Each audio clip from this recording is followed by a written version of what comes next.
السلام علیکم ورحمۃ اللہ وبرکاتہ۔ نحمده ونصلی ونسلم علی رسولہ النبی الحنین المکین الرؤوف الرحیم، اما بعد فاعوذ باللہ من الشیطان الرجیم، بسم اللہ الرحمن الرحیم۔ ان الذین یؤذون اللہ ورسولہ لعنهم اللہ فی الدنیا والآخرہ وأعد لهم عذابا مہینا۔ صدق اللہ العظیم، والصلاة والسلام علی اشرف الانبیاء والمرسلین وعلی آلہ وصحبہ وعلماء امتہ وصلحاء ملتہ واتقیاء دینہ اجمعین الی یوم الدین، اما بعد۔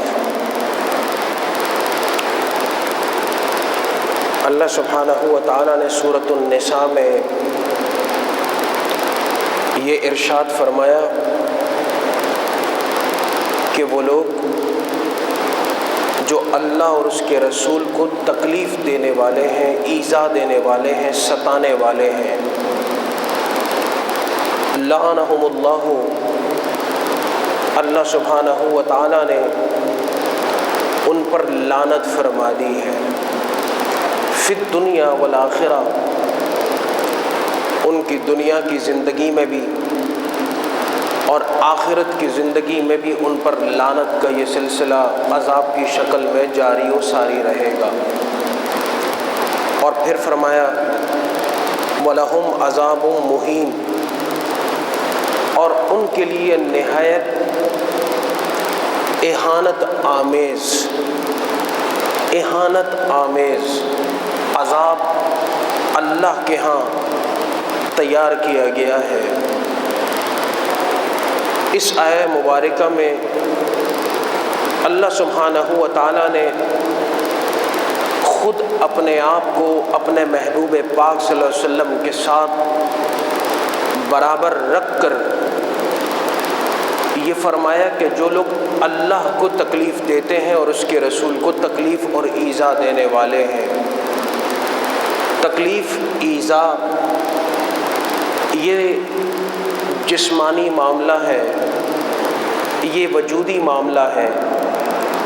جس ہستی کا کوئی وجود ہوتا ہے، جسم ہوا کرتا ہے، آپ اس کو تکلیف بھی دے سکتے ہیں، ایذا بھی دے سکتے ہیں، ستا بھی سکتے ہیں،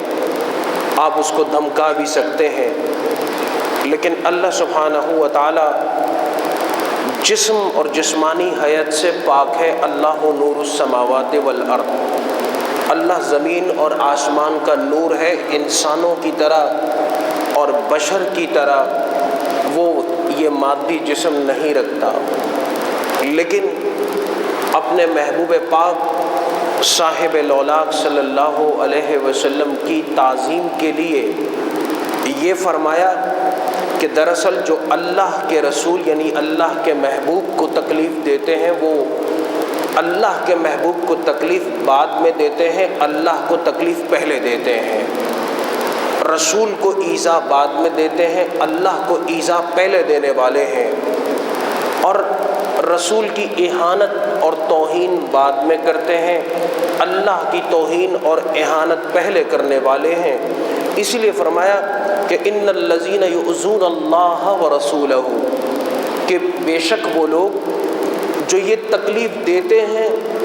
یا دیتے رہیں گے۔ عربی میں یہ مضارع کا صیغہ ہے اور اس کا اطلاق قیامت تک آنے والے انسانوں کے اس رویے پر ہوتا ہے کہ اگر وہ اللہ کے محبوب صلی اللہ علیہ وسلم پر سب و شتم کا معاملہ کریں، ان کے ساتھ بدتمیزی پر مبنی رویہ اپنائیں،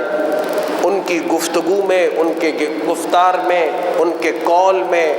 ان کی باتوں سے، ان کے اشاروں اور کنایوں سے، ان کے چہرے کے اتار اور چڑھاؤ سے اگر اس طرح کا کوئی بھی رویہ ظاہر ہوتا ہے تو یہ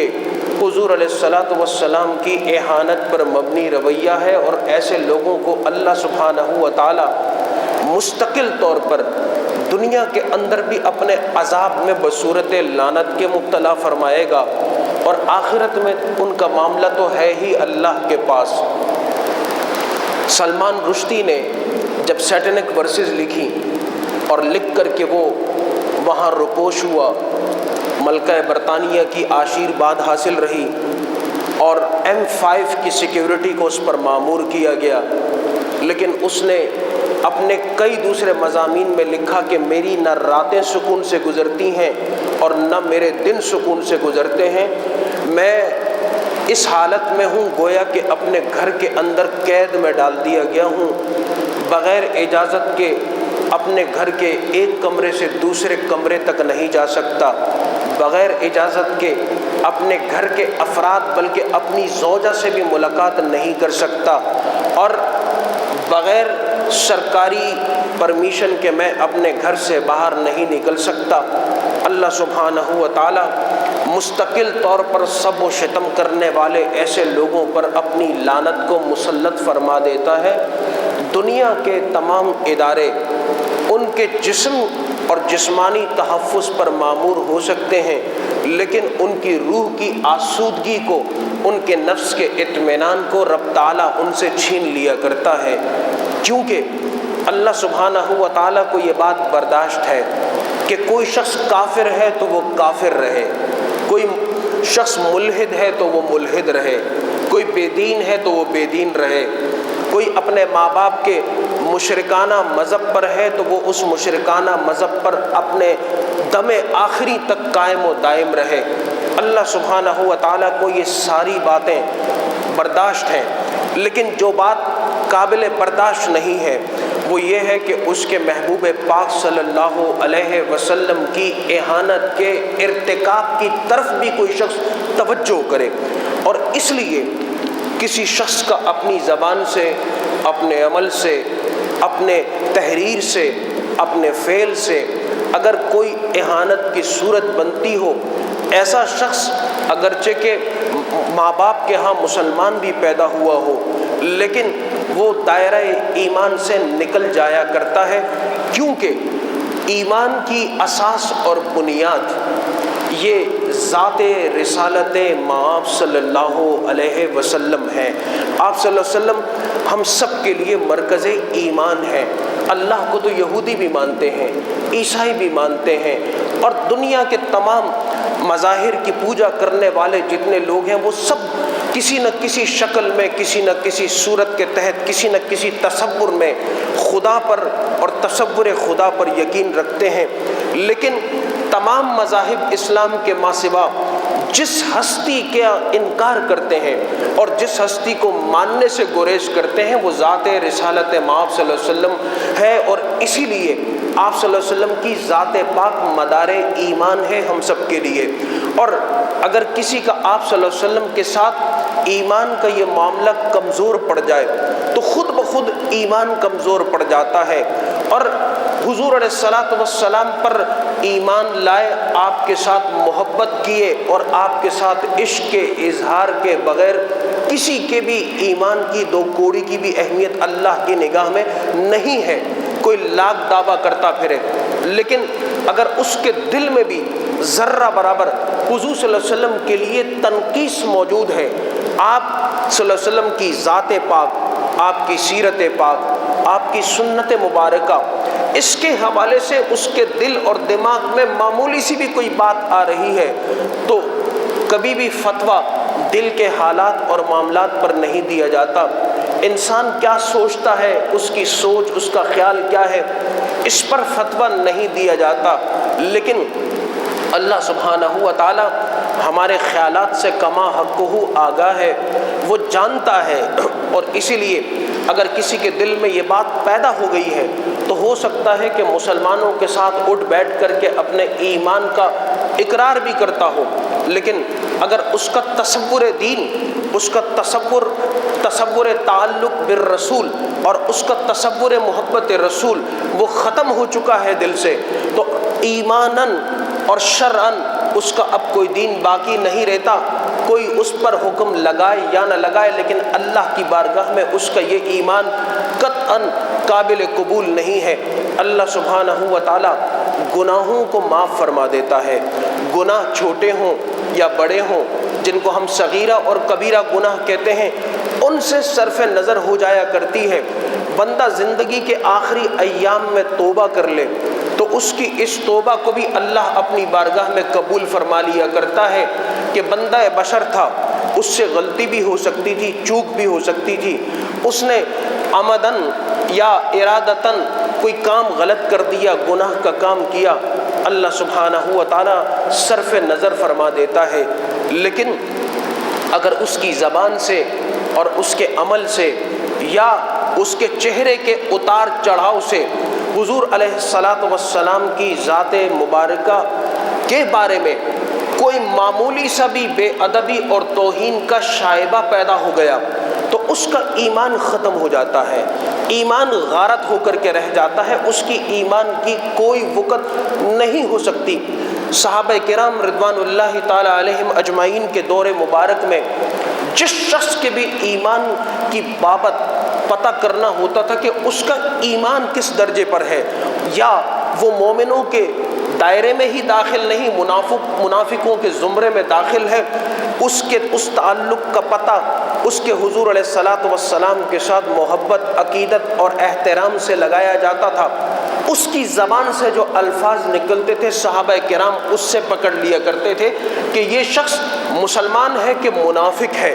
منافق اس لیے کہ وہ مسلمان ہونے کا دعویٰ کرتے تھے، اور صحابہ کرام رضوان اللہ تعالی علیہم اجمعین کی تو شان کیا تھی۔ حضور علیہ السلام اپنے موئے مبارک، بال مبارک حج اور عمرے کے موقع پر اگر کٹوا دیں، ترشوا دیں تو صحابہ کرام آگے بڑھ کر کے آپس میں اس کے حصول کے لیے لڑ پڑتے تھے۔ حضور صلی اللہ علیہ وسلم کبھی وضو فرماتے ہوئے کلی کرتے تھے۔ یہ ایک راوی نہیں ہے، اس کے دسیوں راوی ہیں اس حدیث کے، اس عمل کے، کہ حضور علیہ السلام اپنے منہ مبارک میں اگر پانی ڈال کر کے کلی فرما رہے ہیں تو واپسی پر جب کلی کا پانی آپ پھینکتے تو صحابہ کرام بطور تبرک کے اپنے ہاتھوں میں لے کر کے اپنے چہروں پر مل لیا کرتے تھے۔ یہ ان کی عقیدت اور محبت کا جذبہ تھا۔ ایک صحابی تھے جن کا نام حضرت حبیب بن زید تھا رضی اللہ تعالیٰ عنہ، کپڑے بہت سادہ سے پہنا کرتے تھے، بہت غریب آدمی تھے، اور مدینہ طیبہ تشریف لاتے تو مدینہ طیبہ بنیادی طور پر کھجوروں کی سرزمین سے مشہور تھی۔ وہاں بازار میں آ کر کے بہت ساری کھجوریں خرید لیا کرتے، اور کھجوریں خرید کر کے ایک بڑے چھابے میں ڈالتے، اپنے سر مبارک پر رکھتے، اور اس کے بعد مدینہ کے مضافات میں دیہاتوں میں نکل جایا کرتے اور وہاں آواز لگاتے، اور پھر ان کھجوروں کو تھوڑا تھوڑا کر کے فروخت کرتے۔ آپ نے خوانچہ فروشوں کو اپنے ہاں دیکھا ہوگا کہ وہ کس طریقے سے خوانچے اس چھابے میں ڈال کر کے دیہاتوں میں بیچتے ہیں، اسی طریقے سے وہ بیچا کرتے تھے۔ ایک دن حضور علیہ السلام تشریف فرما ہے، آپ گفتگو فرما رہے ہیں، اچانک آپ نے ایک خط نکالا، اور خط نکال کر کے آپ نے فرمایا یہ مسیلمہ کا خط ہے، اور مسیلمہ کذاب بڑے جھوٹے کا خط ہے، اس جھوٹے نے نبی ہونے کا دعویٰ کیا ہے، کون ہے جو میری طرف سے اس کے دعوے کے جواب میں یہ پیغام لے کر کے جانے والا ہو۔ حضرت حبیب بن زید رضی اللہ تعالی عنہ صحابہ کرام کی اس محفل اور مجلس میں سب سے آخری کونے پر بیٹھے ہوئے تھے۔ اس وقت بھی ان کا چھابا ان کے پاس بالکل قریب میں رکھا ہوا تھا، اور اس میں سے تھوڑی تھوڑی دیر کے بعد وہ کھجوریں اٹھا اٹھا کر کے کھا رہے تھے۔ چنانچہ جیسے ہی آپ نے اعلان فرمایا فوراً کھڑے ہو گئے، اور کھڑے ہو کر کے اپنی زبان سے یہ کہنے لگے کہ اے اللہ کے رسول صلی اللہ علیہ وسلم، اس کام کے لیے میں حاضر ہوں، اس کام کے لیے میں حاضر ہونے کا مطلب اپنی جان کو قربان کرنا تھا۔ کہا اے اللہ کے رسول صلی اللہ علیہ وسلم، آپ کا یہ خط لے کر کے مسیلمہ کے پاس میں جاؤں گا۔ چنانچہ جب یہ گفتگو فرمانے لگے تو تیزی سے گفتگو کی، آپ کے منہ میں پڑی ہوئی کھجور جو اب چبانے کی وجہ سے چورا ہو چکی تھی، اس کے وہ ذرے اچھل کر کے بیٹھے ہوئے صحابہ کرام کے چہروں پر جا پڑے۔ صحابہ کرام نے کہا ارے حبیب اتنی جلدی کیوں کرتے ہو؟ کہنے لگے یہ جلدی اس لیے کرتا ہوں کہ کہیں حضور علیہ السلام کے اس اعلان کے بعد کوئی مجھ سے اس باری کے بارے میں سبقت نہ لے جائے، آگے بڑھ نہ جائے۔ چنانچہ کہا کہ اللہ کے رسول صلی اللہ علیہ وسلم، مجھ پر کسی کو ترجیح مت دیجیے گا، میں حاضر ہوں۔ ان کے 11 بچے تھے، بہت غریب تھے، چھوٹا سا گھر تھا، بڑا خاندان تھا، غربت بھی تھی،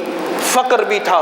اور کچھ پیسے بھی شاید ان کو ادا کرنے کے لیے ان کے اوپر بطور قرض کے واجب تھے۔ لیکن ان سب باتوں کو اپنے سامنے دیکھنے کے باوجود بھی کھڑے ہوئے حضور علیہ الصلوۃ والسلام نے فرمایا یہ میرا خط ہے۔ اس خط کی پہلی عبارت یہ تھی من محمد رسول اللہ صلی اللہ علیہ وسلم الی مسیلمۃ کذاب، کہ محمد اللہ کے رسول صلی اللہ علیہ وسلم کی طرف سے اس مسیلمہ کی طرف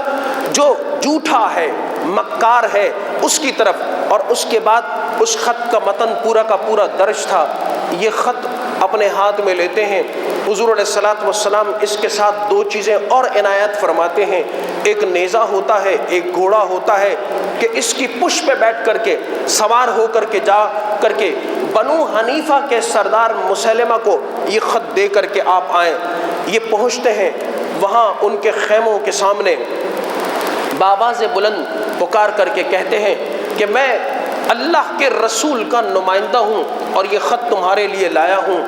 بادشاہ کبھی بھی براہ راست کسی خط کو عموماً اس زمانے میں نہیں پڑھا کرتے تھے، ان کا ایک منشی ہوتا تھا جو خط کو پڑھتا تھا اور پڑھ کر کے سناتا تھا۔ چنانچہ خط ان سے وصول کیا گیا، وصول کر کے اس منشی کو دیا گیا۔ منشی نے بڑی محفل کے اندر اس وقت جب مسیلمہ کے چاروں طرف اس کے ماننے والے پیروکار بیٹھے ہوئے تھے، بآواز بلند اس خط کو پڑھنا شروع کیا۔ اس خط کے اندر پہلا جملہ ہی مسیلمہ کذاب لکھا ہوا تھا۔ یہ سننے کی دیر تھی کہ مسیلمہ آگ بگولا ہو گیا۔ حضور صلی اللہ علیہ وسلم کے ساتھ آپ عقیدت کے مناظر کو دیکھیے گا کہ کیا محبت ہے، کیا فداکاری ہے۔ نہ اس طرف توجہ کہ میرا اتنا بڑا کنبہ، نہ اس طرف خیال کہ میں غریب، میرے بعد میرے بچوں کا کیا ہوگا۔ مسیلمہ جذبات سے مغلوب ہوا، ہاتھ میں برہنہ تلوار لے کر کے اپنے خیمہ سے نکلا اور جا کر کے بالکل دو بدو اور روبرو اس حبیب بن زید کے سامنے کھڑے ہو کر کے کہنے لگا کہ تمہارے پیغمبر نے تو مجھے جھوٹا کہا ہے، تم بتاؤ کہ تم کیا کہتے ہو۔ حضرت حبیب بن زید رضی اللہ تعالی عنہ نے فرمایا کہ میرے حبیب نے تجھے 1 مرتبہ جھوٹا کہا ہے، میں تجھے 70 مرتبہ جھوٹا کہتا ہوں۔ یہ کہنے کی دیر تھی، حضرت حبیب نے ہاتھ کو یوں بلند کیا اور مسیلمہ نے آن کی آن میں تلوار چلائی۔ یہ ہاتھ آپ کا یہاں جڑ سے اکھڑا اور ہوا میں لہراتا ہوا گر گیا۔ انسان مجروح ہوتا ہے، تکلیف میں ہوتا ہے، موقف کو بدل دیتا ہے، وہ چاروں طرف حکمت کو بھی دیکھتا ہے، لیکن یہ مسیلمہ دوبارہ قریب ہوتا ہے اور کہنے لگتا ہے کہ تم نے پہلے اپنے پیغمبر کی بات کی تصدیق کی تھی، اب یہ بتاؤ کہ تمہارا اب کیا موقف ہے۔ تکلیف سے انسان ہاتھ بس اوقات اٹھاتا ہے، آپ نے تکلیف سے ہاتھ دوسرے ہاتھ کو بلند کیا۔ آپ نے کہا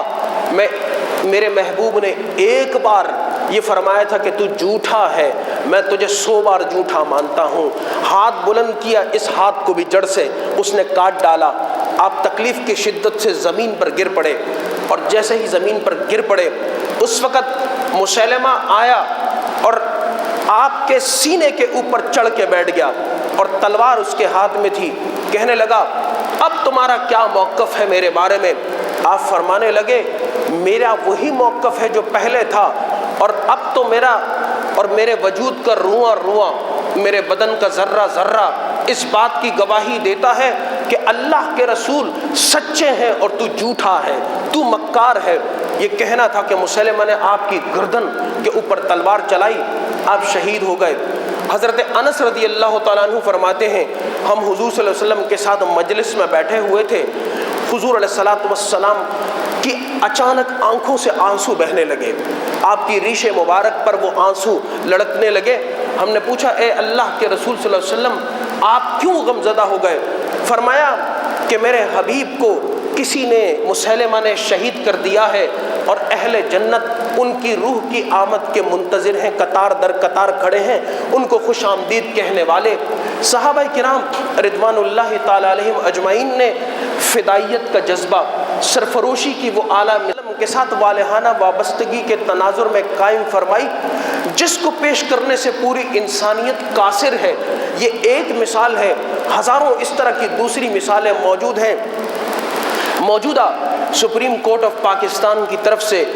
295C پاکستان کی کانسٹیٹیوشن کے قانون کے مطابق آسیہ ملعونہ کو جس طرح بریت دی گئی، اس کو آزاد کیا گیا،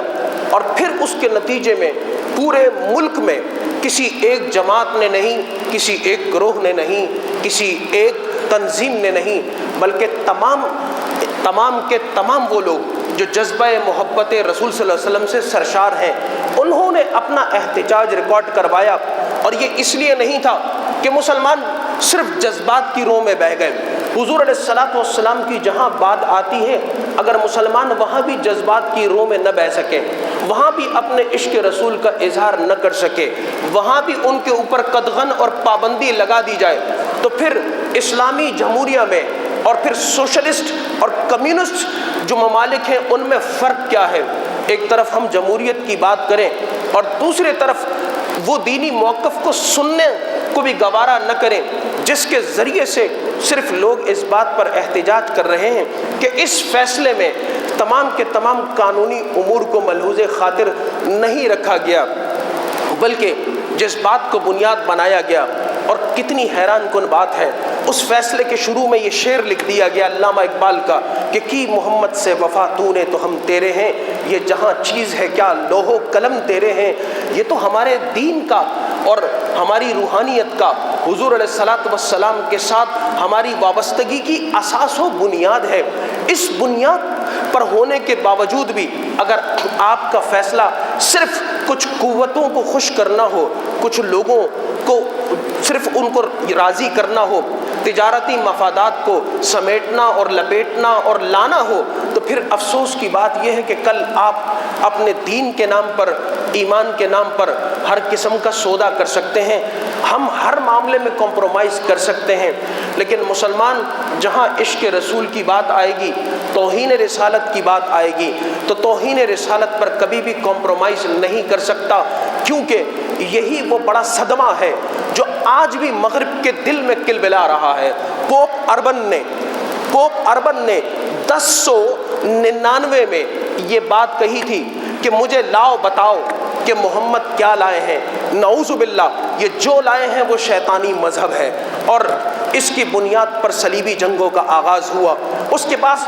بعد پوپ بینیڈکٹ اس نے کہا تھا کہ محمد صلی اللہ علیہ وسلم کا مذہب یہ شیطانی مذہب ہے اور اس کو ماننے والے سارے شیطان ہیں، لہٰذا جب تک دنیا سے ان شیطانوں کو ختم نہ کر دیا جائے اس وقت تک شیطانیت کو ختم نہیں کیا جا سکتا۔ یہ زبان و بیان ہے مغرب کے مذہبی پیشواؤں کا، مذہبی رہنماؤں کا، اور آپ اس سے اندازہ